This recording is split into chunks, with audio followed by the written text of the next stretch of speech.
আসসালামু আলাইকুম বন্ধুরা, কেমন আছেন সবাই? পারভিন ভিলেজ ফুডে আর একটা ভিডিও নিয়ে আপনাদের মাঝে সামনে হাজির হলাম। আজকে এখানে নিয়েছি আমি ছোটো ছোটো পুঁটি মাছ। তো পুঁটি মাছ ভাজার জন্য প্রথমে লবণ দিয়ে দিলাম, তারপর দিয়ে দিলাম শুকনো মরিচের গুঁড়া, আর এখন দিয়ে দেবো সামান্য পরিমাণে একটু হলুদ। প্রথমে ভালো করে মাছগুলো মাখিয়ে নিতে হবে।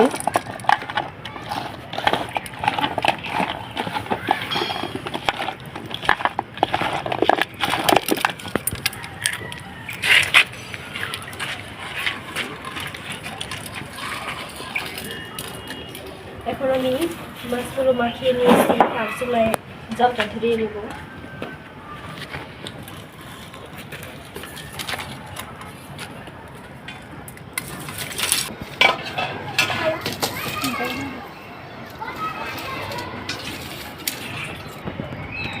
চুলায় আমি আগুন জ্বালিয়ে নিয়েছি, কড়াই গরম হয়ে গেছে। এখন দিয়ে দিব সাদা তেল। তেলটা গরম হোক, তারপর মাছ ভাজা দিব।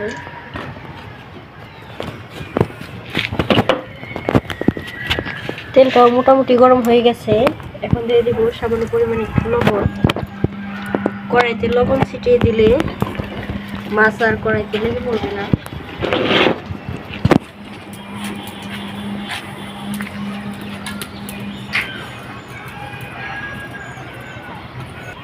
তেল খুব ভালো করে গরম হয়ে গেছে। এখন আমি মাখিয়ে রাখা মাছগুলো দিয়ে দিব। এখানে অল্পই মাছ নিয়েছি, আমরা যা খাবো রাতে একবার সেই পরিমাণে মাছ নিয়েছি।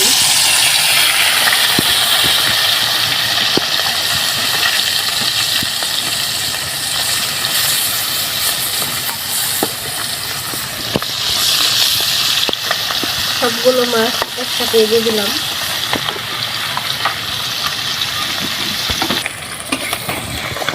এক পিস ভাজা হয়ে গেছে।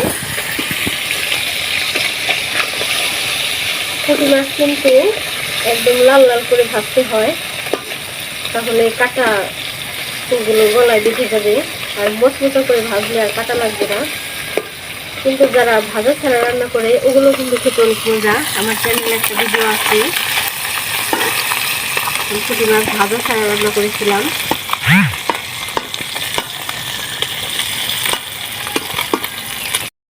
একদম লাল করে ভেজে নিয়েছি। এগুলো তরকারি রান্না ছাড়া এমনিও খেতে পারবেন, খুব ভালো লাগবে খেতে। তো এখন আমি সব মাছই বাটিতে তুলে নেব।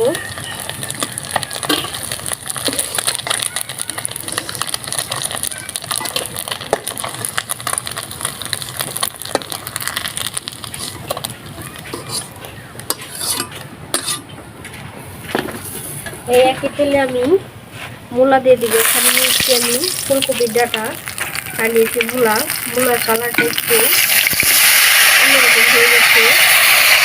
মূলাটা আমি বিছিয়ে করে রেখেছিলাম কেটে, সেই জন্য কালারটা পাল্টে গেছে।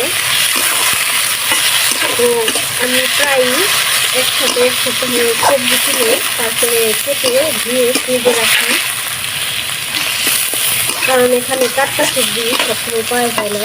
সেজন্য এক সপ্তাহের বাজার করে ফ্রিজে রাখি, তারপরে সপ্তাহ ভরে সেগুলো রান্না করে খাই। খুব একটা ভালো লাগে না খেতে, তারপরেও তো উপায় নেই, কী করবো।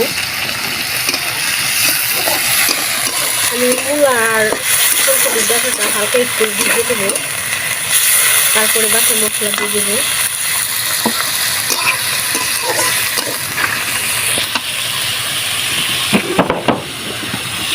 তোমরা খাবার, ক্যামেরাম্যান খাবো না।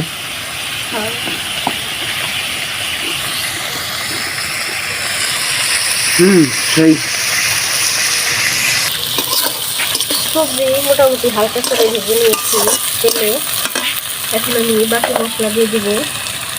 প্রথমে দিয়ে দিলাম পরিমাণ মতো একটু লবণ, তারপরে দিয়ে দিব এখানে আমি এই যে আদা বাটা নিয়েছি, 1 চামচ পরিমাণ আদা বাটা দিয়ে দিলাম। এখন দিয়ে দিব হলুদের গুঁড়া,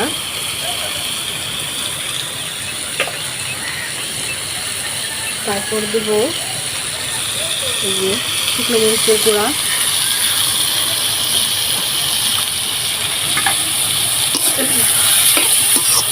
মশলাগুলো সবজির সাথে খুব ভালো করে মিশিয়ে নেব।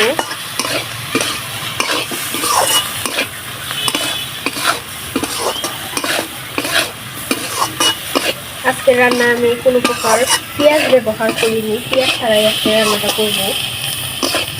সবজিগুলো তেলে ভেজে তারপর রান্নাটা করছি অন্যরকমভাবে। ভালো করে মেশানো হয়ে গেছে, এখন দিয়ে দেবো সামান্য পরিমাণ একটু পানি।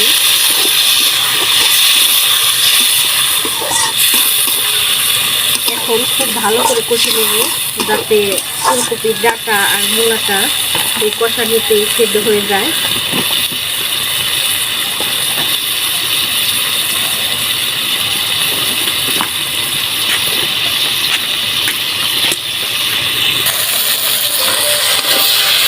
সবজি আমি খুব ভালো করে কষিয়ে নিয়েছি,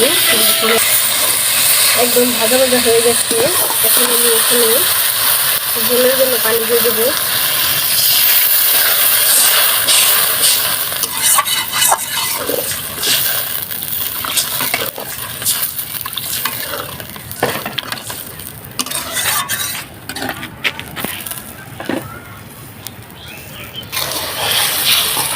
তরকারিটা বলক চলে এসেছে আর হলো মোটামুটি অনেকটাই শুকিয়ে গেছে। এখন আমি ভেজে রাখা মাছগুলো দিয়ে দেবো। মাছ দিয়ে খুব বেশি জাল করতে হবে না, অল্প একটু সময় জাল করলে হয়ে যাবে।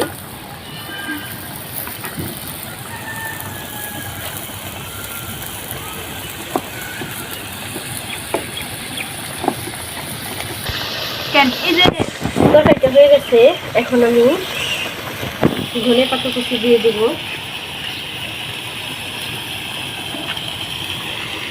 ধনে পাতা দিয়ে আর জাল করবো না। দেখুন খুব একটা ঝোলও রাখিনি। শীতের সিজনে কিন্তু মূলা দিয়ে পুঁটি মাছ দিয়ে খেতে অনেক ভালো লাগে। এই প্রথম এবার শীতে আমি মূলা রান্না করলাম। তরকারি হয়ে গেছে, এখন আমি বাটিতে ঢেলে দেবো।